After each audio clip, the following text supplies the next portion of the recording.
You know how some ideas just seem to take on a life of their own? They don't just stay put. Nope, some ideas refuse to just sit quietly in someone's head. Instead, they catch on and spread. And we're going to look at one of those right now. So this is Project Bluebeam, at least according to the internet. It's a wild concept. The theory goes that it uses tech, media, and even fake global events to pull it off. Okay, but we need to be super clear about one thing right here.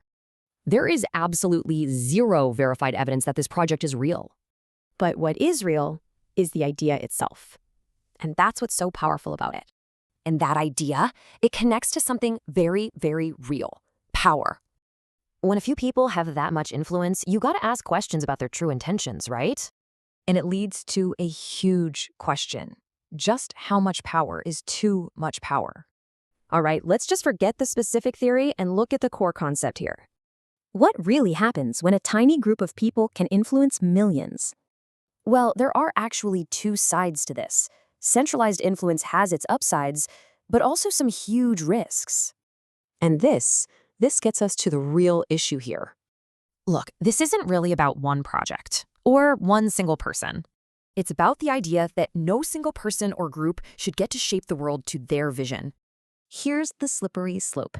Influence without limits turns into power, and that becomes dangerous. Real awareness isn't about blind belief or blind rejection. It's about actually thinking for yourself. And this is so important because once that kind of control becomes invisible, well, it becomes a whole lot harder to question it, doesn't it?